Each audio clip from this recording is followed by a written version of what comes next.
What's going on, everybody? Today we're going to do something a little bit different. We're going to be reacting to Dr. Mike Israetel from Renaissance Periodization, and we're going to see his top 5 chest exercises.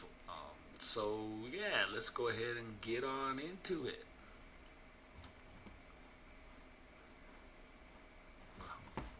It's over here. Hey folks, Dr. Mike here for RP Strength, and today I want to share with you my top 5 favorite exercises for one of the most important muscles in the human body, the anal sphincter. Wrong video, the chest. But it's he does that all the time. I kind of love it. Watching that bald head sweat over all the inappropriate things he says. A big, super important reminder. These are 5 of my personal favorite chest exercises. That means all of them are really good on strict biomechanical grounds, and they've all seen a ton of real live warfare in the gym and have been vetted, and my pecs are okay, sort of kind of big. Yeah, they're pretty good. But that doesn't mean they're the only 5 effective chest. I've noticed a lot of guys in the gym, you start getting, fit, and your confidence goes up and down and up and down. And they call it bigorexia. So, a lot of people say, damn, you look big, you look good, but to you feel small. Exercises, it doesn't mean you have to like any of them, and there's tons of other, literally dozens of other chest exercises out there that are just better for tons of people than these exercises. So I want to use these exercises in the technique cues. That's pretty important. These are probably ones that he enjoys doing, so let's go ahead and keep that in mind. As food for thought, something to try, kind of an all-you-can-eat buffet. And I'm like, hey, I like the General Tso's chicken, but if you see some, shrimp with lobster sauce, you pick that shit up too. So no wrong answers, no right answers, just good ideas, I think, for you guys to consider using. That's the best way to take all the...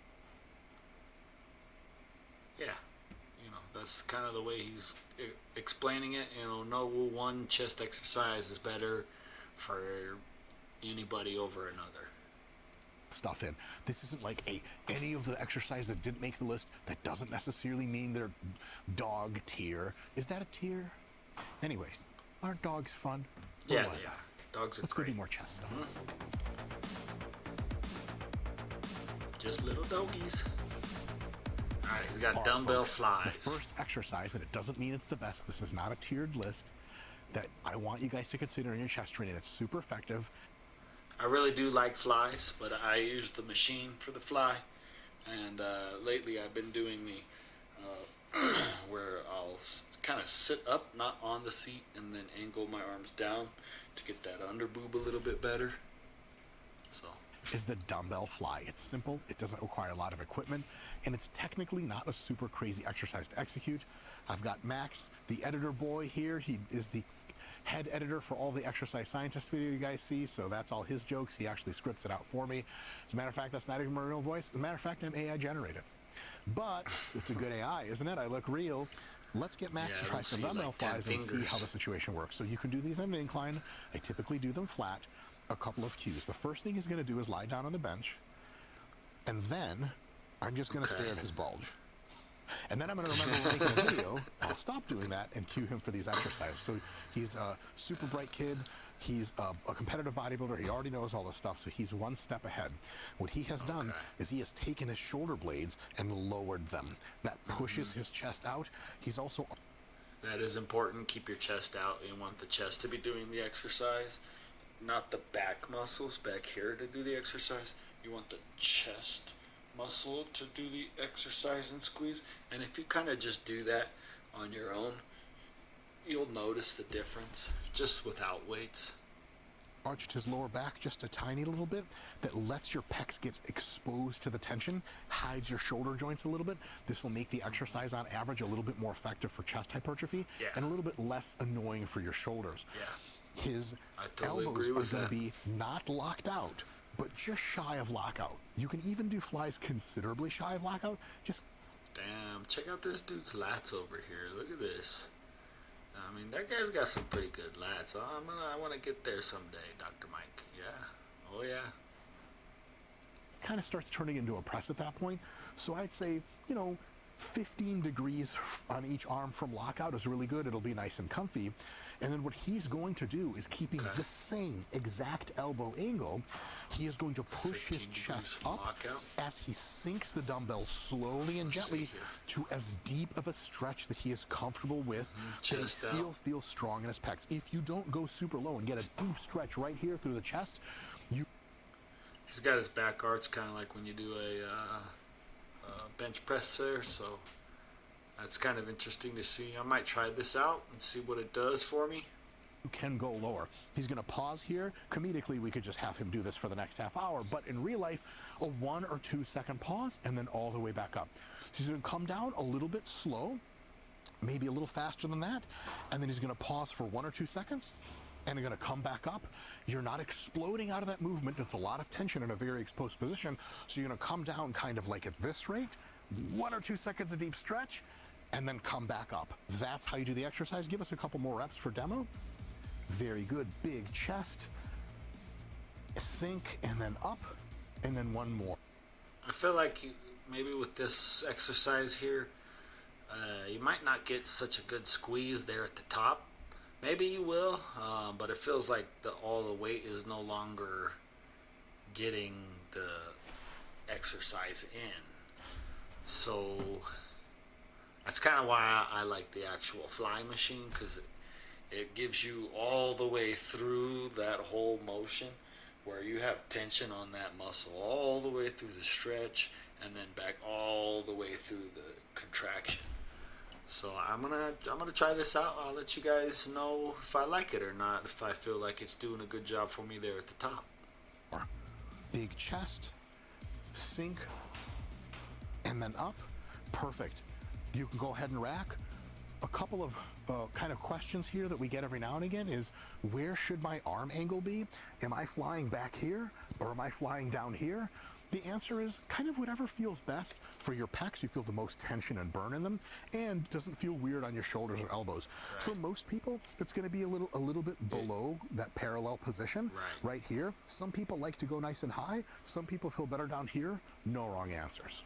Right. You know, that's going to be a true thing there. There's going to be no wrong answers for that exercise, and it's whatever feels comfortable for you. If you get shoulder pain, you're not going to want to be up top. You know, that's just one way to look at it. All right, folks. Our second exercise for chest in my top 5 list is the cambered bar bench press. The cambered bar is a rare bar. It's actually really cheap. You can get online for like 250 bucks. There's a cool website called Google where you can find out where that's going to happen. Every now and again, folks ask me where I got it, and I'm like, I Googled it. I just don't even remember. I Google it again, Google shows me the bar again. A few outlets push this out. It's like 250 bucks. It's kind of a lot of money, but if you have a gym owner friend and you train at the gym, you can say, hey, can we get one of these? He goes, why? First of all, you can use this bar for squats, for good mornings, nice easy hand position, leverages you forward, all awesome things. You can use it for bent rows to get that extra super crazy crunch at the top. That's something I want to be trying. You can use it for lunges. It's better at balancing than a straight bar. The whole 9 yards. But for pressing, be it flat or incline, the cambered bar press allows you to get a humongous stretch that's impossible with a regular barbell, because you descend to below hand position, to below your chest. We know from lots of studies now and lots of real world experience that a deep stretch under high tension is probably one of the best ways to grow muscle. The cambered bar bench press does exactly that. But you have to respect the exercise. It is not the safest position in the world. It's not dangerous, but you have to be careful. So when we're doing this exercise, we're going to be lowering the weight under control and then slowing down the lowering process towards the bottom. You're going to go as deep as you possibly can until things just aren't moving anymore. And I'll try this next time I get in the gym there Monday, see what it does for me. Actually, it's not going to be Monday. Tomorrow I'm going to do my bench press exercises here at home. So it'll be Wednesday. I'll check this out. So I'll let you guys know how I feel about the chamber bar bench press. Then when you come up, you're going to come up not with an explosion, but you're going to come up nice and slow. Just like I tell the girls I'm with, you're not going to feel an explosion, but I've been called slow by lots of teachers and friends. You poor guy. I made the friends part up. The camber bar bench press. I really like Max his is sense going of to be humor. arching his back a little bit, pinching his shoulder blades together, lifting his chest. As he moves down in this exercise, he's going to let his elbows travel free. If it feels better for them to come up, no worries. If it feels better for them to be tight in the body, also no worries. Everything in between is good as well. As he comes down, he's going to lift his chest up to meet the bar. Touching around the nipple line, he's going to pause for a second. This is a big deal, and he's going to come back up. Max, rack the ship for just a second. Let me rap a little bit about the pause. You technically do not have to pause in the camber bar bench press, but we're going to like you to pause ideally for two reasons. One is if you quick reverse at the bottom in an ultra stretch, super heavy load position, you might have a good time, you might have a bad time injury-wise. It's really unlikely to get hurt, but the magnitude of effect for injury is so nasty and large, you might just want to not do that. So to preface that, what he's really saying is you could be injured, all right? But he's telling you this so that you don't hurt yourself. And if you're a beginner, this is probably not the first exercise you want to start with. This may be something for somebody who's been in the gym for a while and they're looking for that extra gain. You want to pause maybe for a little bit of injury prevention, potentially.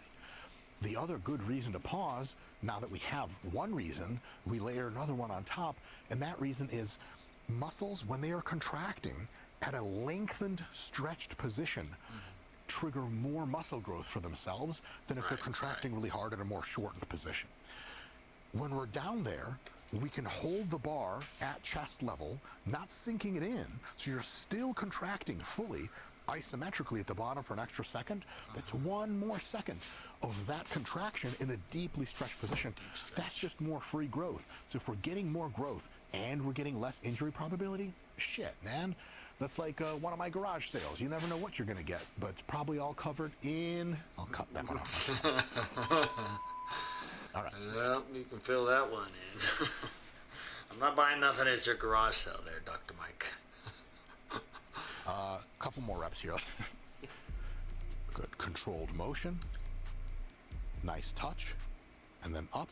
Very good. Big chest. Lift your chest as you come down for that extra stretch. Come back up.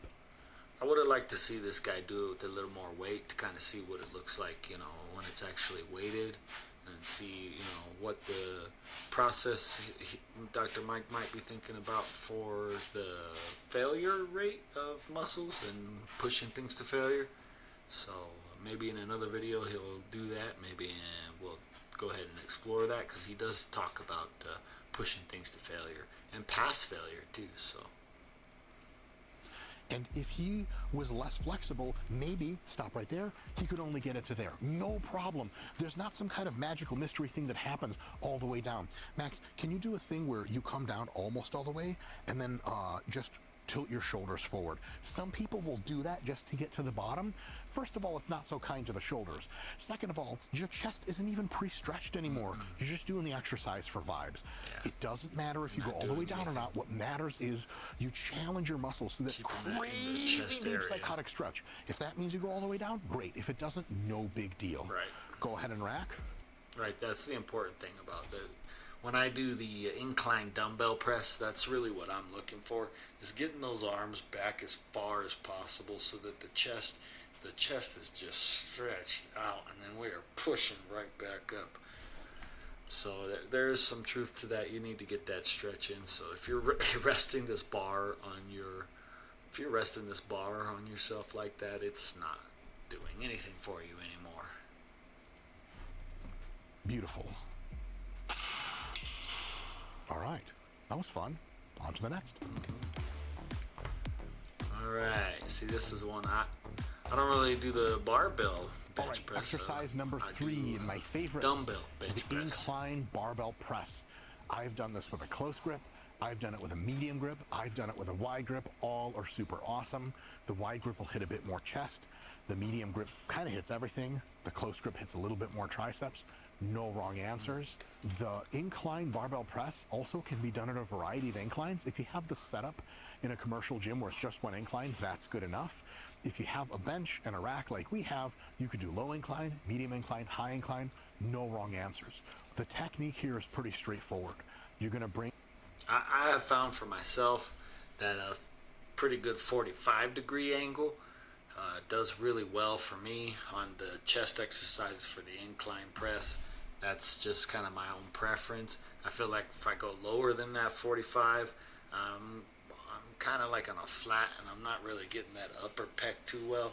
So that's really what I like to use the incline for, is that upper pec.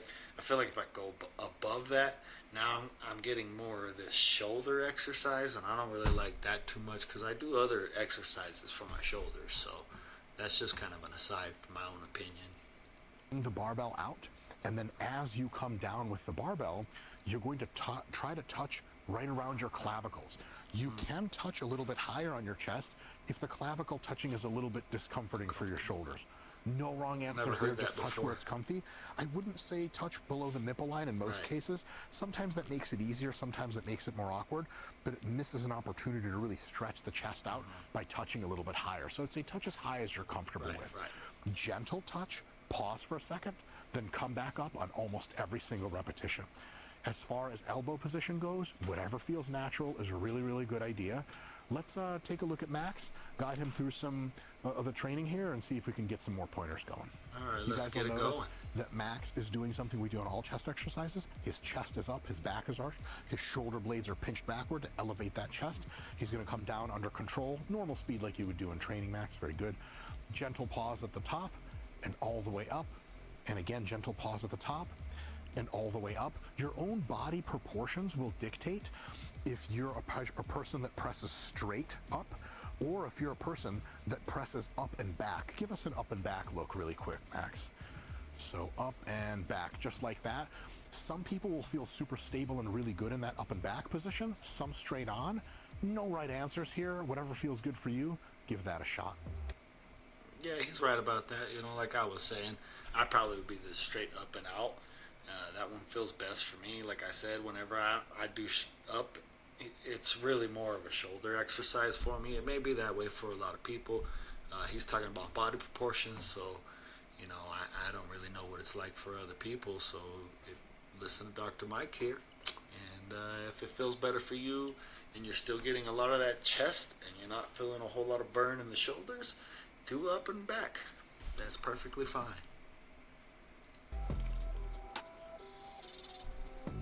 A deficit push-up. All right, exercise number... I don't really do too many push-ups. There's, you know, not a whole lot I can push with my own body weight now that I can't get out of the bench press. So I can push a whole lot more weight with actual weights than I can with my body. My body, I could do 50 or more push-ups, so it doesn't really do much for me. This deficit push-up, I don't really do those, so maybe it'll give you a little bit more of a challenge. This is the deficit push-up. There are many sorts of blocks and positions and setups you can use in the gym to create a deficit, and any deficit is better than none. So if you only have 25-pound plates and it's 1.5 inches, no big deal. I've lived for years with something that's 1.5 inches, and well, I still have a wife, though my lawyer says that's technically not true. Anyway, the deeper the deficit... I hope you're not going through a divorce there, Dr. Mike. I know you're a funny guy and you joke around a whole lot, so there's no real telling with you because of the way your humor is. But, yeah, I hope you're not going through a divorce. To the point that you get an incredibly ultra-challenging stretch, the better. There is a temptation here with deficit push-ups to let the hips sag down. And if they sag down and your genitals touch the ground before your chest does, it's giving your genitals a good workout. But what about your chest? Plus, you probably give yourself several genital workouts a week. Or a day, or an hour, if you're, probably most of you if you're a teenager, maybe. Keep the hips up. it looks like your butt is pushed up, and that's exactly the thing. Oh, and man. you'll have people tell you, who you never asked for their advice, you need to keep your back straight in push-ups. And I got a real fun thing to ask them back if you want to try it. It's why? They don't have any answers. Well, that's just how I learned it back from my 1976 gym class instructor, who was great when he was instructing gym class and even better in the locker room. Deal with that memory in your spare time. Okay. We're staying stable. Well. The butt is staying elevated. The chest is the first thing to touch the ground. We're going to stop with a gentle pause Okay, so and come this back is up. a little different. And if you want to make this exercise extra challenging, and you're particular...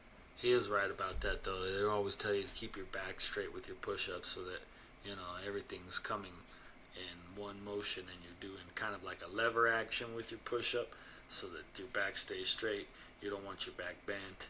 You don't want your back bent.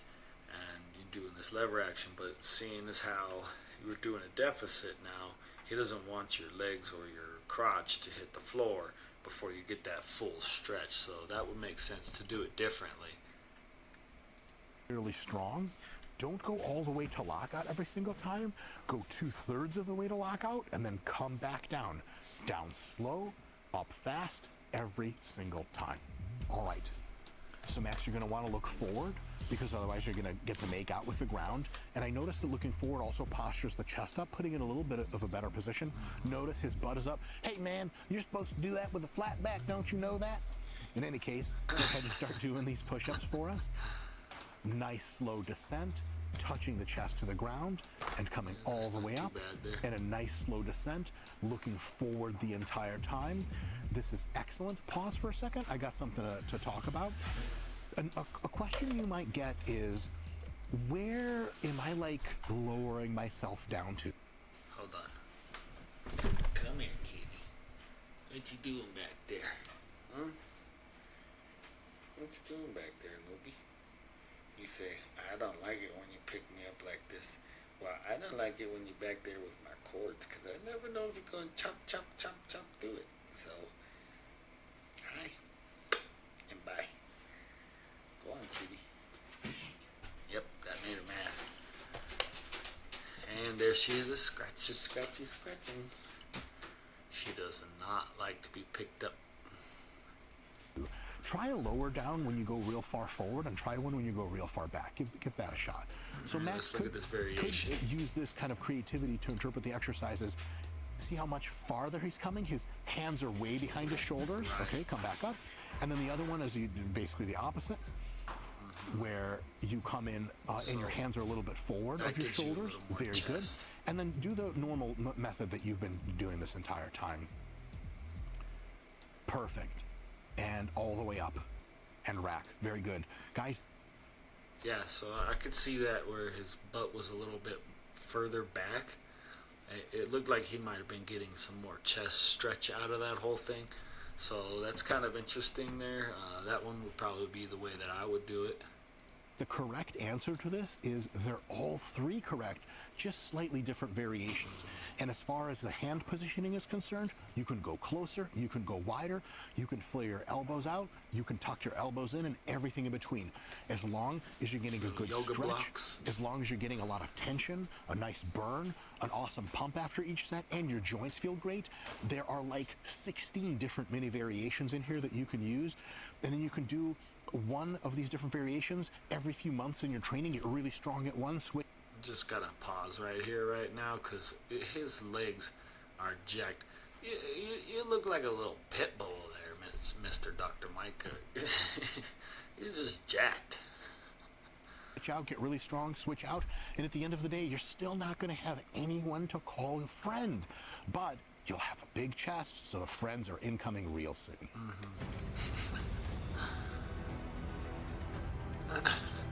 Training for muscle growth is never going to be the same. I wanted to try this hypertrophy app. I don't know how well it does or not. All right, folks. Number 5, the final list for me of my favorite chest exercises is the machine chest press. One of my absolute personal favorites. is by the Atlantis Corporation, which is headquartered out of an abandoned Grecian city that was overcome by waves and has advanced technology. I don't understand how the international shipping works on that, but it sure as shit got here in prim and proper condition. You don't have to have an Atlantis press. Ideally, you should. You could do this a lot on other chest press machines. Let's figure out how to use the chest press machine to your best absolute advantage. All right, folks, the first thing about a chest machine setup is choosing where to put that bottom part of that seat for you. You don't want to come up so high that you have to reach super low at the bottom of the press. Right. You don't want to go so low that you're kind of doing some kind of guillotine skull crusher situation. Yes, So for most people, going kind of right into their armpit height for that bar path is probably pretty good. So if the handles are anywhere kind of close to armpit level, you're winning and you're good to go. And you're going to know what feels best just by trying it with a couple of different settings, figuring out what is really, really good. Some chest machines start at the top. A lot of them, most of them start at the bottom. So you're going to crawl into the machine. If you're thicky like me and you can't get in there, the Atlantis has a push plate. So go ahead and push that. It actually pushes up this whole apparatus for you. Let go of your hands really quick. It's magic. That's kind of You cool. can push up, then grab and go. A lot of machines don't have this, so you'll have to do a little bit of tucking you in. gotta wiggle. Which I've tucked in a few times, if you know what I mean. Go ahead and He put your doesn't hands know there. what he means. As for all of these exercises so far, hand grip is dealer's choice. It can be closer, it can be wider. Atlantis is baller because they have upper grips and lower grips. It really doesn't matter what body type you are. The Atlantis chest press is going to do you really rock solid. So go ahead and unrack that situation there on the plate. Perfect. He's going to come all the way down and he's going to wait 1 to 2 seconds. I would love to have a home gym with different machines like this, you know. Walmart's got one for $1,300 for a Smith machine that can get you a whole lot of stuff out of that. So, one day. Seconds at the very bottom, tensing his chest the entire time. He's not unloading it, he's there, and he's going to slowly come back up, converge, come back down under control, 1 or 2 seconds of rest. And as you notice, go ahead and again, very good. The Atlantis design is cool because the handles come back and it stretches your pecs out even more at the bottom. If your chest press machine does this, you're going to have big pecs in no time. Same identical cues as for every other chest exercise we've done today. Big chest, arch lower back, shoulder blades, chest up, controlled on the way down, pause, and then nice and quick on the way up. Yeah, see, I like this, that he's weighted it more because I can actually see some of that chest activation that he's got going on there. So I wish he would have done a little heavier weights on that chambered press bar. That would have been kind of interesting to see how that all is contracting.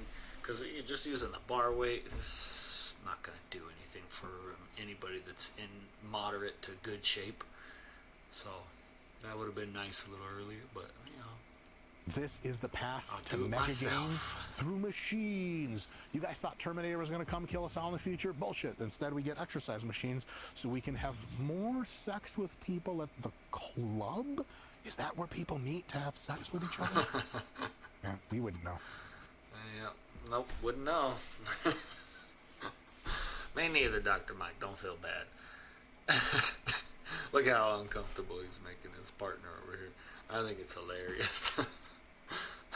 All right, folks, that's our top 5 list. Remember, these are 5 of my favorite chest exercise. All right, you guys, that's Dr. Mike from Renaissance Periodization, and those are his top 5 there. Here we got the dumbbell flies, the chamber bar bench press, incline barbell bench press, the deficit push-ups, and the machine chest press. And I guess my 5 favorite are going to be the machine fly, the incline dumbbell press, I love a decline bench press. I'm going to try with this chambered bar and see how much of a stretch I can get with that. I'll go ahead and be careful. I'm not going to load it up as heavy as I can go with the regular bench press. And I'll try some of these deficit push-ups. I don't know, how well they'll do for me. If I have to do more than 20 push-ups to failure, I'm not going to go for it. I don't have like 10 hours in a day, if this channel picks up and I start making a whole lot of money off of YouTube, well, yeah, then I'll go ahead and do 30 reps, on something. But for now, busy schedule, busy life, 9 to 5, you got the family, you got the house, so that ain't working for me at all. I'll try it out. If it messes me up within 10 to 12, we're good. If it takes more than that, I'm not doing it. The machine chest press, I don't really care for the machines. Every once in a while you got to switch it up. So if you've been doing a bench press for so long and you feel like your chest gains aren't really going anywhere, then you can incorporate some of these machines into there, and that really does switch it up for you and hits the muscles just a little bit different. Kind of tricks them into, we're doing the same exercise, but we're not doing the same exercise. So they, figure they got to grow to do this thing now. And that's just kind of the way the body is. It reacts to what you're doing to it. So if you like what I've done here today and you like me reacting to Dr. Mike, I'm going to try to react to Jeff Nippard. I really like these exercise channels, so we're going to go ahead and see what their exercises look like. We're going to see what their weight loss tips look like, and we're going to keep on going. Yeah, so thanks for joining me today. Always like, comment, and subscribe.